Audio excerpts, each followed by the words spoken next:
Hello दोस्तों, मैं क्षितिज यादव। आप देख रहे हैं मेरे इस यूट्यूब चैनल सक्सेस विजन पर।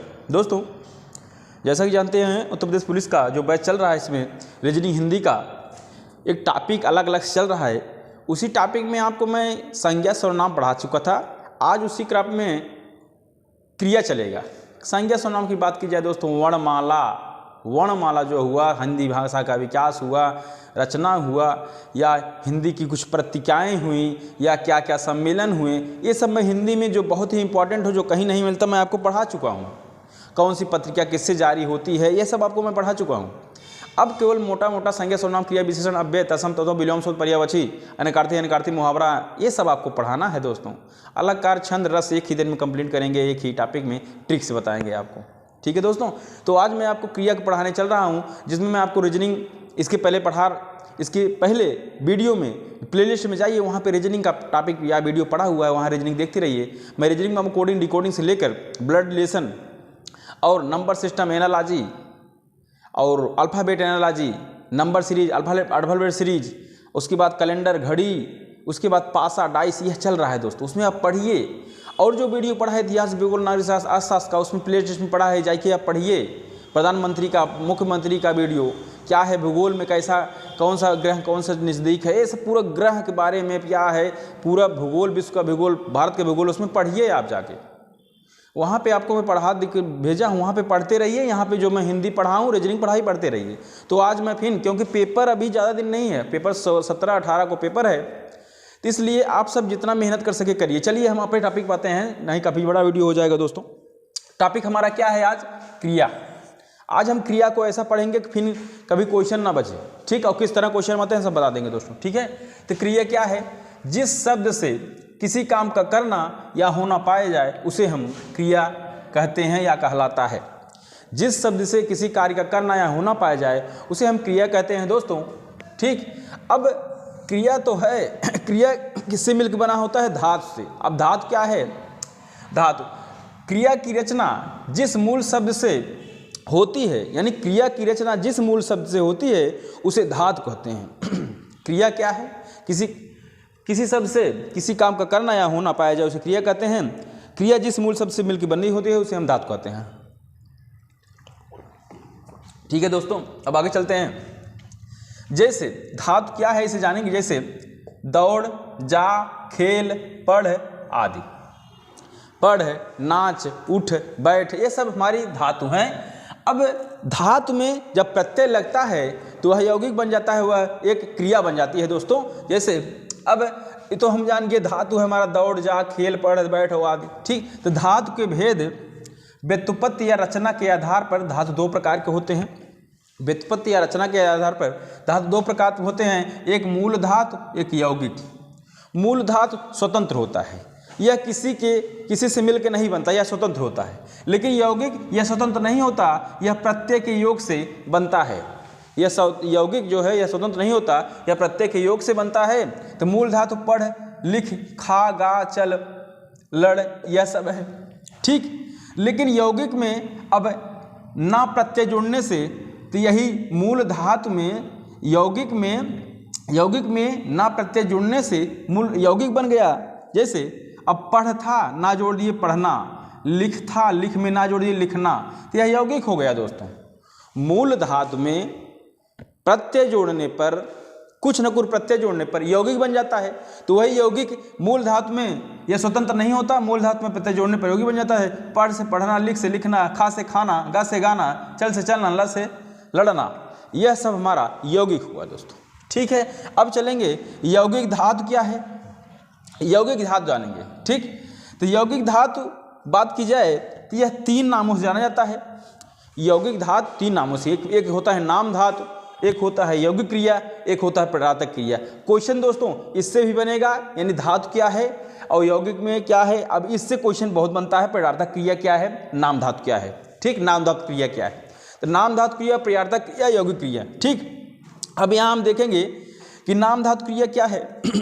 नाम धातु में कोई भी क्रिया हो, नाम धातु में कोई भी क्रिया हो, उसमें याना जोड़ने पे यह नाम धातु हो जाती है। अगर कोई भी धातु हो, कोई भी क्रिया हो, यानी कहने का मतलब कोई भी क्रिया हो उसमें याना जोड़ने से यह नाम धातु बन जाएगी। जैसे गाली से गरियाना, गाली से याना जोड़ने पर गरियाना, और बात से बात में याना जोड़ने पर बतियाना, बात में याना जोड़ने से बतियाना। अगर बात की जाए दोस्तों लात, क्रिया लात है और उसमें याना जोड़ने तो लतियाना, ध्यान दीजिएगा उसमें लतियाना हो जाएगा।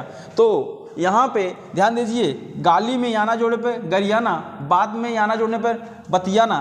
किसी भी क्रिया में याना जोड़ने पर नाम धातु हो जाता है। कहने का मतलब किसी भी क्रिया में याना जोड़ने पर नाम धातु हो जाता है। अब हम देखेंगे यौगिक क्रिया क्या है, जैसे चलना, फिरना, उठना, बैठना, यह सब हमारी यौगिक क्रिया हैं, ऊपर पढ़े हैं दोस्तों, ठीक।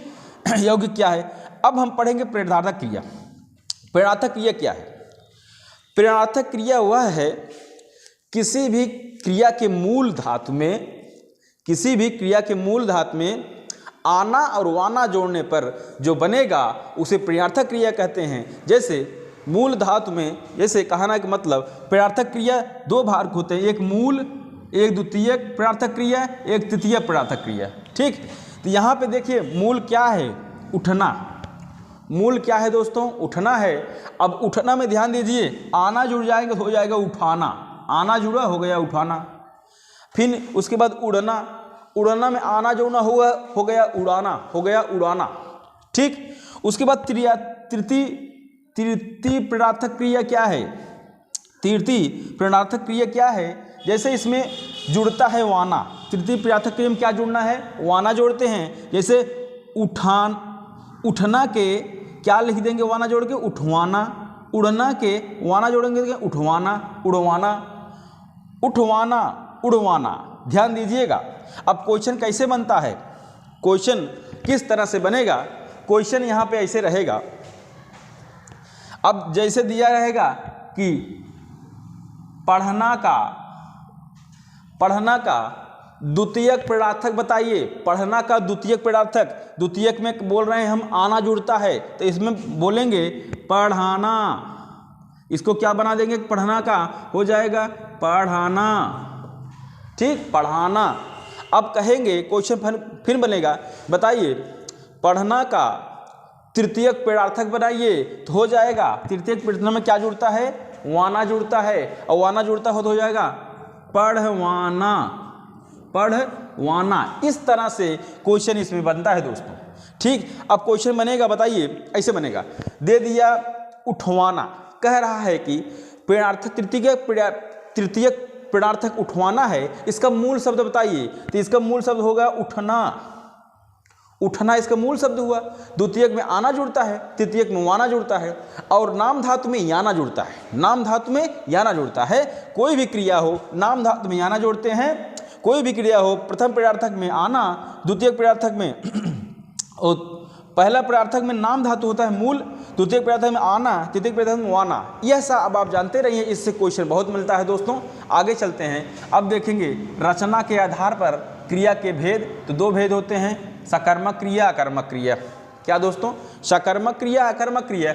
सकर्मक क्रिया किसे कहते हैं, जिसमें क्रिया संपन्न होने के लिए कर्म की आवश्यकता हो, यानी जिस क्रिया में या जिसमें, या पढ़ा जाए दोस्तों जिस क्रिया में, ऐसे इसको बनाइए, जिस क्रिया में या जिस क्रिया को संपन्न होने के लिए, ठीक, जिस क्रिया को संपन्न होने के लिए कर्म की आवश्यकता होती है उसे हम सकर्मक क्रिया कहते हैं। और मैं आपको एक पहचान बता दूं, इसमें प्रश्न करने पर क्या, इसमें क्या, किसे, किसको, यह सब आता है दोस्तों। क्या, किसे, किसको, ठीक। जैसे जिस क्रिया को संपन्न होने के लिए कर्म की आवश्यकता होती है उसे सकर्मक क्रिया कहते हैं। जैसे राम खाता है। अब आप क्वेश्चन बनाएंगे, राम पूछ सकते हैं ना, राम क्या खाता है, तो राम खाना खाता है, तो उसमें खाना उसका, ठीक, कर्म हुआ, कर्म क्या, खाना, ठीक। तो ध्यान दीजिए, राम खाता है, क्या खाता है, खाना, एक शब्द मिल रहा है हमें ना दोस्तों। फिर राम पढ़ता है, राम पढ़ता है तो क्या पढ़ता है, किताब पढ़ता है, बुक्स पढ़ता है, इसमें मिल रहा है ना। फिर मंजू आम खा रही है, मंजू क्या खा रही है? मंजू आम खा रही है। ठीक, जहाँ पे यह कर्म, जहाँ पे कर्म मिले उसे हम सकर्मक क्रिया कहते हैं। ठीक, ध्यान दीजिए, जैसे राम खाता है तो राम क्या खाएगा? खाना खाएगा। राम पढ़ता है तो राम क्या पढ़ेगा? किताब पढ़ेगा। तो क्या किसको ये शब्द, जहाँ पे ये शब्द पूछने पे एक मजबूर कर दे, वहाँ दोस्तों सकर्मक क्रिया होती है। ठीक, जैसे उदाहरण के लिए मैं बताया। अब चलते हैं अकर्मक क्रिया क्या होता है। क्रिया स्वयं में पूर्ण होती है, जहाँ पर क्रिया स्वयं में पूर्ण हो और कर्म की आवश्यकता यहाँ पे ना हो, यहाँ पे कर्म की आवश्यकता ना हो, वहाँ अकर्मक क्रिया होती है दोस्तों। उदाहरण में जैसे राम सो रहा है। अब यहाँ क्वेश्चन बनेगा राम क्या सो रहा है? ये तो गलत हो जाएगा। राम क्या नहीं, राम सो रहा है, राम दौड़ रहा है। ठीक, तो जहाँ पे क्रिया पूर्ण हो, जहाँ पर क्रिया स्वयं में पूर्ण हो, कर्म की आवश्यकता ना हो, तो वहाँ कर्मक क्रिया होता है। पहचान के लिए मैं बता रहा हूँ दोस्तों, किसी भी वाक्य में, जैसे राम सो रहा है, किसी भी वाक्य में सोना, दौड़ना, चलना, नाचना, उड़ना, हंसना, रोना, नहाना, ये सब आ जाए, जान लीजिए वह अकर्मक क्रिया है। यह पहचान है, आपकी पहचान के लिए बताया हूँ। और इसमें पहचान में क्या, किसे कैसे लगाने पर, ठीक, इस दो ट्रिक से आप समझ जाएंगे क्या सकर्मक क्रिया है, क्या अकर्मक क्रिया है। यह बहुत आसान भाषा में बताया हूँ दोस्तों। ठीक, और बात की जाए व्युत्पत्ति के आधार पर, क्रिया 3 प्रकार के होते हैं, जिसमें एक ही मैं आपको बताऊंगा क्योंकि क्वेश्चन इसी से बनता है। पूर्वकालिक क्रिया किसे कहते हैं? पूर्वकालिक क्रिया की बात की जाए दोस्तों, एक क्रिया समाप्त पर दूसरी क्रिया का आरंभ होना, यही पूर्वकालिक क्रिया है। मतलब एक काम को समाप्त कर दूसरा शुरू करना, यही पूर्वकालिक क्रिया है। जैसे राम खाकर ऑफिस जाएगा, तो राम खाना खाने के बाद ऑफिस जाएगा। पहले काम खाना वाला करेगा, उसके बाद जाएगा। फिर राम नहाकर खाएगा, तो राम पहले क्या करेगा? नहाएगा, उसके बाद खाएगा। यहाँ पे पहला काम राम नहाने कर रहा है, दूसरा काम खाने कर रहा है। तो जहाँ पे एक क्रिया समाप्त होने पर दूसरी क्रिया का आरंभ हो, तो वहाँ पूर्वकालिक क्रिया कहते हैं। इससे भी क्वेश्चन बनता है। फिर शोभा पढ़कर सोती है, यानी शोभा पहले क्या करेगी? पहले पढ़ेगी, उसके बाद सोएगी। तो यहाँ पे पूर्वकालिक क्रिया है। ठीक, तो यह दोस्तों एक क्रिया था। क्रिया से क्वेश्चन किस तरह से बनता है मैं आपको बता दिया हूँ, किस तरह से बनता है और क्या है। यही एकदम क्रिया का मूल है, इससे बाहर कहीं नहीं जाएगा। इतना आप 2 बार 3 बार या इसका शॉर्ट स्क्रीन लेके कहीं रट लीजिए, पढ़ लीजिए, इससे बाहर क्रिया कहीं नहीं जाएगी। ठीक है दोस्तों, अच्छा लगा हो तो लाइक से सब्सक्राइब कमेंट जरूर करिए। ठीक है दोस्तों, धन्यवाद।